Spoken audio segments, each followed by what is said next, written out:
28 मई 1659। इस दिन देवराय के मैदान में, जो कि आज के राजस्थान में, वहां पर एक युद्ध हो रहा था। दो भाई आपस में लड़ रहे थे। एक बड़ा भाई जो कि एक स्कॉलर था, संस्कृत में विद्वान, पर्शियन लैंग्वेज का मास्टर और हिंदू पंडितों के साथ उठता बैठता था और कई सारे हिंदू धर्म ग्रंथ भी पढ़ रखे थे। नाम दारा शिकोह। वही दूसरी तरफ छोटा भाई जो कि एक मिलिट्री जीनियस था, मुगलों को कई अभियानों में जीत दिला चुका था। नाम औरंगजेब। दारा शिकोह अपने हाथी पे बैठा सहमा सहमा सा, क्योंकि उसे युद्ध का कोई एक्सपीरियंस नहीं था, ना ही वो मिलिट्री जीनियस था। पर उसके सामने एक ऐसा बंदा खड़ा था जिसको युद्ध का सर से पांव तक एक्सपीरियंस ही एक्सपीरियंस था और वो एक मिलिट्री जीनियस भी था। युद्ध में दारा शिकोह हार गया। फिर औरंगजेब ने उसके साथ जो किया वो आज भी इनह्यूमन माना जाता है। औरंगजेब ने उसे जोकरों के कपड़े पहनाए और हाथी पे बिठाकर उसे पूरी दिल्ली का परेड कराया। फिर औरंगजेब ने आदेश दिया अपने ही भाई का सर कटवाने का और उसे एक प्लेट में सजाने का। जब औरंगजेब के सैनिकों ने काम किया, तब औरंगजेब ने ये देखा, अपने ही भाई का कटा हुआ सिर देखा। औरंगजेब ने फिर अपने सैनिकों को आदेश दिया कि मुझे इसका सर मिट्टी से सना हुआ दिख रहा है, इसका सर धो, मिट्टी हटाओ, ताकि मुझे पता चले कि ये मेरा ही भाई है। फिर जब औरंगजेब ने ये देखा, तब उसने उसी प्लेट की थाली में अपने भाई का सिर सजाया और उसे भेज दिया अपने पिता शाहजहां के पास, जो कि उस वक्त के मुगल सम्राट थे। शाहजहां ने जब अपने ही प्यारे बेटे का सिर देखा, कटा हुआ सिर देखा, तब शाहजहां अपनी दाढ़ी नोचने लगा और बेहोश हो गया। मैं बात कर रहा हूं मुगल सिविल वॉर की, जो कि 1658 में हुई थी। इस वॉर को औरंगजेब जीता और वो मुगल सल्तनत का छठा बादशाह बना। औरंगजेब इतना ब्रूटल था कि उसकी ब्रूटैलिटी का कोई डिस्क्रिप्शन नहीं है। आज की इस वीडियो में हम इसी मुगल सिविल वॉर की बात करेंगे, क्योंकि ये है मेरी द हिस्ट्री ऑफ महाराष्ट्र का 14वां एपिसोड। पर आप लोग सोच रहे होंगे कि हम तो महाराष्ट्र की हिस्ट्री पर फोकस कर रहे थे, तो हम अचानक से मुगल सिविल वॉर की बात कब से करने लग गए।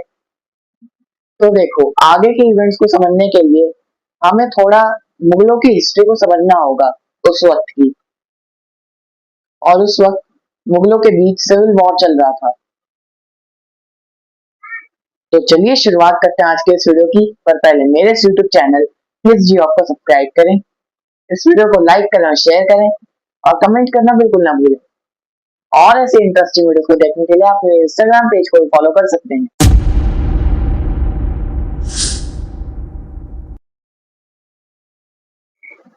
तो कहानी शुरू होती है 20 मार्च 1615 से, जब शाहजहां के पहले बेटे दारा शिकोह का जन्म हुआ।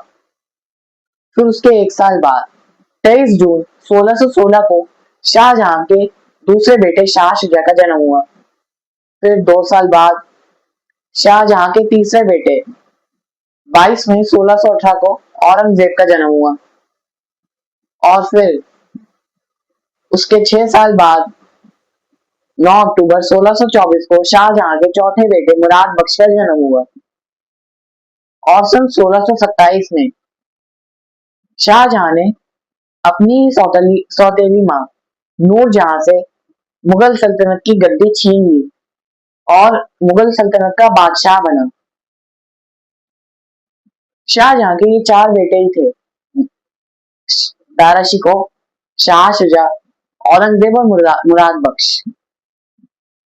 उसने अपने चारों बेटों में एक चीज ऑब्जर्व की कि उसके बाकी के तीन बेटे मिलिट्री कैंपेन पे ज्यादा फोकस करते हैं, लेकिन उसका जो बड़ा बेटा है दारा शिकोह, वो पर्शियन लैंग्वेज का स्कॉलर है, उसको संस्कृत लैंग्वेज भी आती है, उसका उठना बैठना हिंदू पंडितों के साथ होता है और उसने रामायण और महाभारत जैसे हिंदुओं के महाग्रंथ भी पढ़ रखे हैं। तो शाहजहां को शाहजहां का सबसे प्यारा बेटा था दारा शिकोह। वहीं दूसरी ओर उसको अपने बाकी के तीन बेटों से नफरत थी, क्योंकि उसके ये तीन बेटे कभी भी उस पर हमला करके उससे गद्दी गद्दी छीन सकते हैं। इसलिए शाहजहां ने अपने इन तीन बेटों को खुद से दूर करने के लिए शाह शुजा को बंगाल का सूबेदार बनाया, मुराद बख्श को गुजरात का और औरंगजेब को दक्कन का। बाकी दारा शिकोह को शाहजहां ने अपना उत्तराधिकारी डिक्लेयर करके उसे दिल्ली में ही अपने पास रखा। तो आप देख ही रहे होंगे कि जो बेटा शाहजहां को बहुत प्यारा था उसको अपने पास ही रखा शाहजहां ने, लेकिन जो बेटे शाहजहां पर हमला करके उससे कभी भी मुगल सल्तनत की गद्दी छीन सकते थे, उनको उसने खुद से दूर कर लिया और अलग अलग जगहों के सूबे उनको सौंप दिए। अब 1658 में जब इन चारों बेटों को पता चला कि शाहजहां बीमार पड़ चुका है और कई कई जगहों पे शाहजहां की मृत्यु की खबर भी फैल रही थी, जो कि एक तरीके से अफवाह थी, तब इन चारों बेटों के बीच सिविल वॉर शुरू हो चुकी है। तो चलिए अब बात करते हैं इस सिविल वॉर की।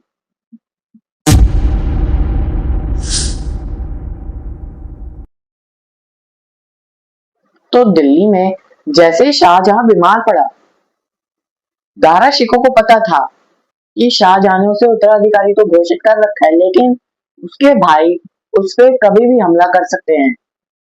इसलिए वो खुद को तैयार करने लगा अपने भाइयों से आने वाले हमलों के लिए। उसने राजस्थान की दो ताकतवर रियासतों को अपने साथ मिला लिया, जोधपुर के राठौर और आमेर के कछवाहा राजपूत, जो कि सीधा सीधा वंशज थे श्री राम के बेटे कुश के।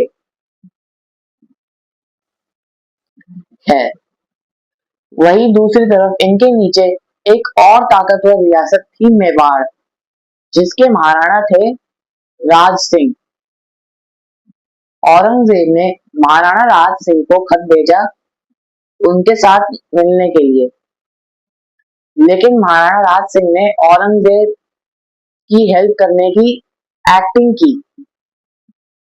उन्होंने औरंगजेब को ये दिखाने के लिए कि वो उसकी सच में हेल्प कर रहे हैं, जोधपुर, आमेर और गुजरात के कई सारे इलाकों को जीता और मालवा को भी लूटा। औरंगजेब इससे बड़ा खुश हुआ। औरंगजेब को लगा कि महाराणा राज सिंह उसकी मदद कर रहे हैं, लेकिन ऐसा नहीं है। महाराणा राज सिंह औरंगजेब की मदद करने के बहाने अपनी टेरिटरीज को एक्सपैंड कर रहे थे, मेवाड़ को और बड़ा कर रहे थे। खैर, उस वक्त शाह शुजा ने अपनी सेना तैयार की और दिल्ली की तरफ कूच करना शुरू की बंगाल से, लेकिन दारा शिकोह ने उसे बहादुरपुर की जंग में हरा दिया। फिर औरंगजेब ने यहाँ कुछ अलग सोचा। उसने सोचा कि गुजरात में उसका जो छोटा भाई है मुराद बख्श, उसे अपने साथ मिला ले और दारा शिकोह पर हमला करे।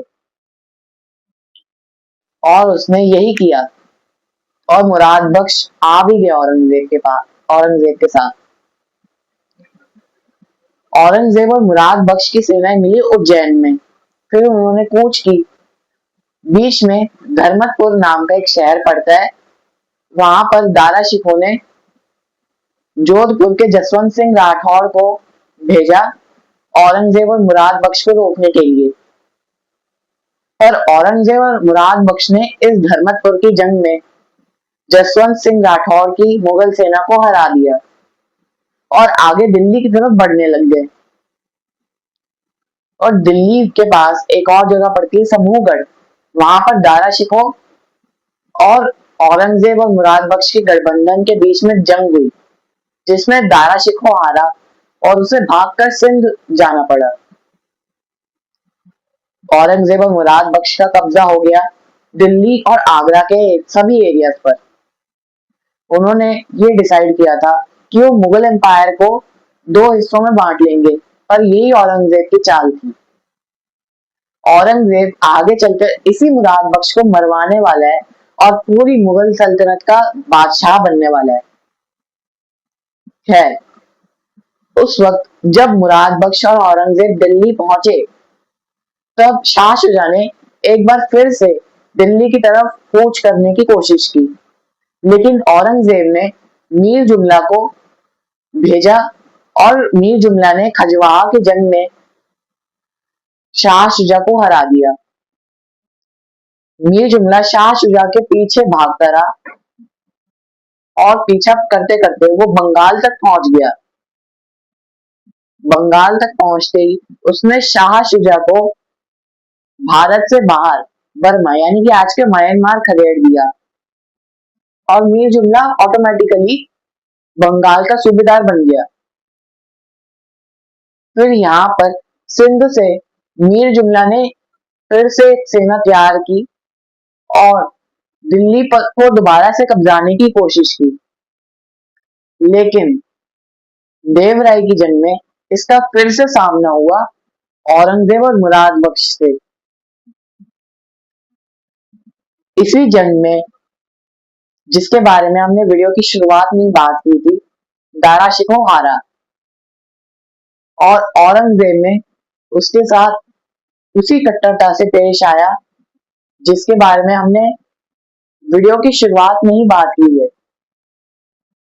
औरंगजेब ने उसको जोकरों वाले कपड़े पहनाए, उसको हाथी पे बिठाकर पूरी दिल्ली का परेड कराया और अंत में उसका सर कलम करवाकर उसके पिता के पास भेज दिया।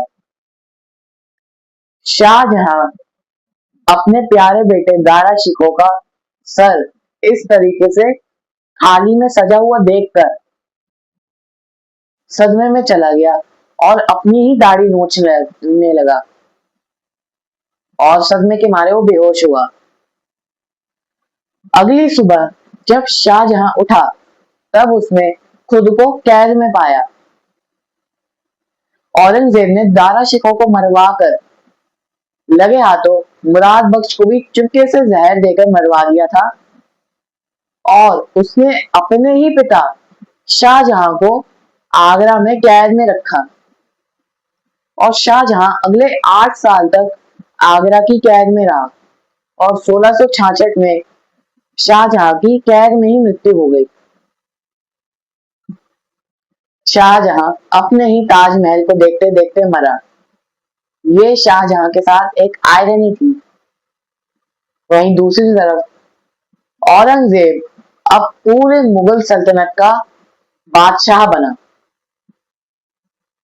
बादशाह बनते ही उसने सबसे पहले ये काम किया कि उसने अपने चाचा शाइस्ता खान को दक्कन का सूबेदार घोषित किया।